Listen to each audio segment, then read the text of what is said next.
Hello YouTube, this is Morgan Bannon or Airspeed Prime here. I'm the site super moderator for Avatar The Last Airbender Online.com, the Avatar fan site for where you find all the latest news and discussion about Avatar, pretty much everything Avatar related. And I'm here today to present to you my review of The Promise Part 1, the graphic novel series, Part 1 of the graphic novel series from Dark Horse Comics that will both continue on the story of Avatar The Last Airbender after the finale 321 and also bridge Avatar The Last Airbender and Avatar The Legend of Korra. And I think I'm gonna get straight into my review. I put up a written review on Avatar The Last Airbender Online.com, and I think that was I was pretty happy with that review when I finished it and posted it. So I'll refer you to that in the description for some really in-depth thoughts. And I'm going to try and make this video review kind of focus more on points I didn't bring up in that review. And I think the first thing to start off with is just the book itself. It's I suppose the comparison. It's a graphic novel, so it's obviously bigger than a 22-page issue, but at the same time it's a smaller book because smaller size means it costs less, and as you can tell, here's basically a graphic novel and it's smaller too, so you can tell right there that it is a smaller book, but it costs less. It's about half the price of say one of these. But it's well worth the €10.99 that I paid for it, and whatever. Another little size comparison. This is a digest size book, and it's bigger, so it's kind of midway between a digest and a full kind of comic trade paperback. And last but not least, it's the exact same sort of size as The Lost Adventures. You can see the covers sort of have the same sort of backgrounds in a way, except this one has kind of mountains in the background. This one's much more rocky in the background, and obviously the thickness, The Lost Adventures is 3 times as thick. But this book, it's pretty much, to start off, it's an excellent book. It's just about 80 pages. The story story itself is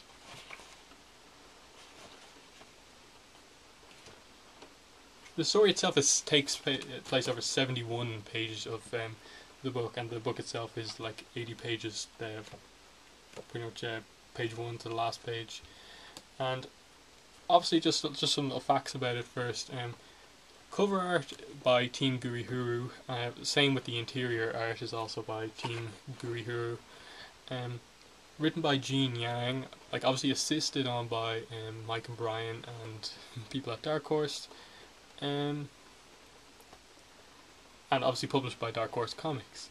Now, what makes this book so good is that one, the art is amazing, one, is written very well, and three, it's 100% canon, and with that it has the added pressure of being the book to continue on the story that we have waited 3 going on 4 years for now at this stage, and it does that really well. And how it does it is by continuing on from where the finale left off. And basically, you may think that at the end of the show that there's nothing else to be answered, there's peace in the world, but no, because you have to consider that there are Fire Nation colonies still left over from the war. Basically, innocent Fire Nation people who were put there by Fire Lord Ozai as he attempted to take over the world. Now, these people did not kind of do this on their own, so they as such are not kind of the evil Fire Nation. That is the kind of Ozai military government people, and that is what the main plot of this book revolves around. That the big decision on what to do with the Fire Nation colonies. Obviously they've been there for a long time, some of them, because the war has been going on for 100 years. So the colonies have obviously existed a long time, especially some of them. And the issue with these colonies comes in is in that King Kuwait, Earth King, he's back, um, and what he wants to do is this harmony restoration movement, which is basically bring harmony back to the four nations, make them separate again, and it's basically relocate the Fire Nation civilians that live in the colonies back to the Fire Nation, which may seem like an obvious idea at first, but again you have to consider that these people have lived there kind of happily since the colonies were founded, and as such are not the bad part of the war. And then you may be thinking, okay, so why not just let them stay there? And the reason they can't kind of just instantly do that is because in that way you are justifying part of the war. You are giving Earth Kingdom land to the Fire Nation effectively, and saying that part of the war was okay because it all worked out in the end. So that's where the conflict comes in, because Aang is all for King Kuei's idea, and Zuko is at the start until I'm going to probably get into a little bit of spoilers here. I'm not going to talk really in depth about spoilers, but I think this is fairly early on in the book. And then Zuko, after like an assassination attempt by Corey, the mayor of Yudao, the first ever Fire Nation colony, and thus the oldest, tries to assassinate him because he is with the Avatar and wants to relocate them. And then the interesting thing about Corey is that her father is a is like obviously from the Fire Nation. Her mother is from the Earth Kingdom, and they are married, and thus she is what seems to be, judging by the character's reactions, one of the first kind of children from these kind of multi-nation kind of relationships, and she considers herself a Fire Nation citizen, but is herself an Earthbender. And here we see the seeds of United Republic being sown here, in that people of the, well, at this stage, two nations coming together in kind of a peace, and also Katara notices this, and kind of is being definitely set up as the kind of neutral point in this argument of she knows that they can't just like leave these as Fire Nation colonies, but at the same time you can't just take them away and put them back in the Fire Nation. So kind of her idea, which she doesn't really get into here, she just like is kind of drowned out in the argument. But why can't Yudao be the exception to this? Basically, become a nation in itself, and because it is one of the most kind of prosperous and rich cities in the world now, and that will definitely be explored in parts 2 and 3, and so that's kind of the main thing about what this explores, and we definitely see right there the influences of it bridging into Korra is going to be, and because we know few bits about Korra, we can pretty much tell for the most part where it's going. It's just how they get to this point is the big thing. We know Aang and Zuko together found Republic City, but at this stage in the book they are on opposite sides of this argument, with Katara in the middle. And what changes is really interesting. Now, Yudao, if we see, if I can find the page. Here. This panel here shows the map of the Earth, part of the Earth Kingdom, and where the Fire Nation colonies are.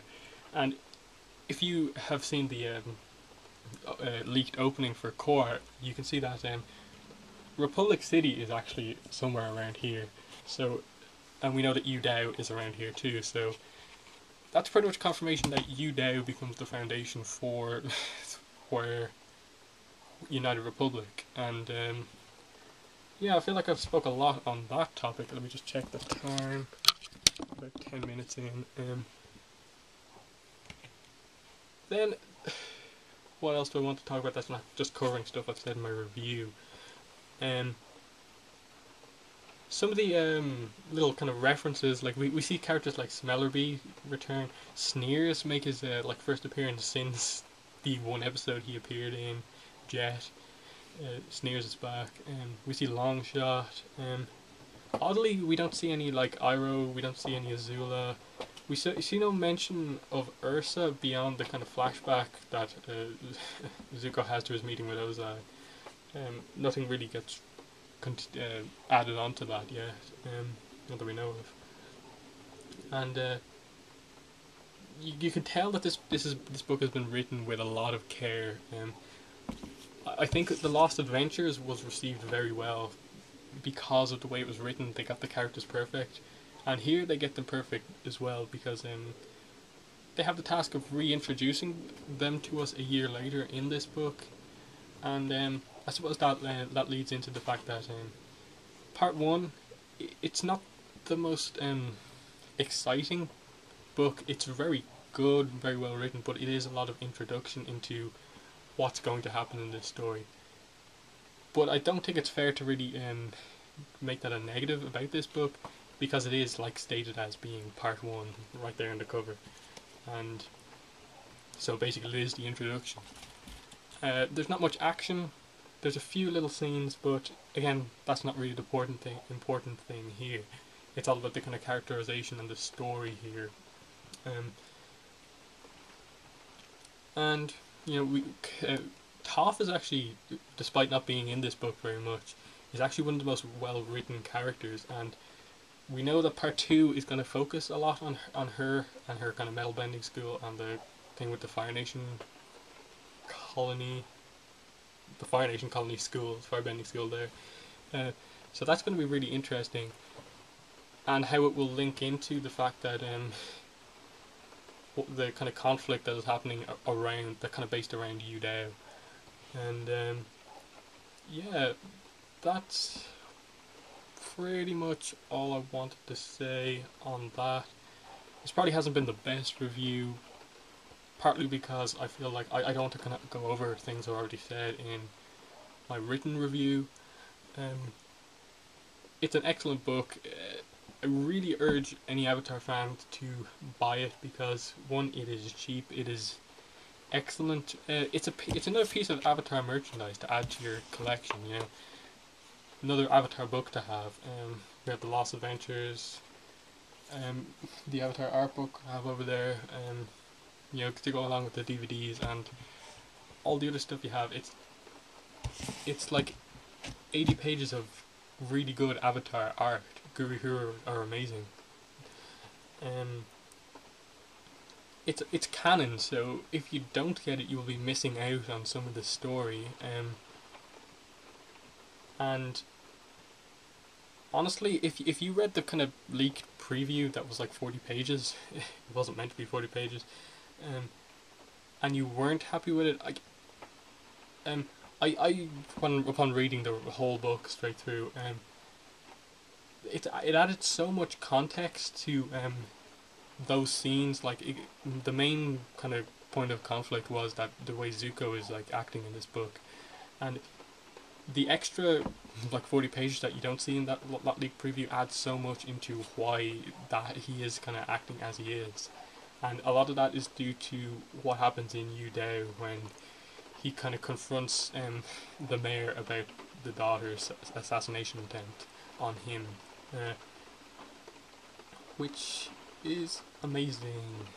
I honestly, as you can tell, I really like this book. And do I have anything else to say?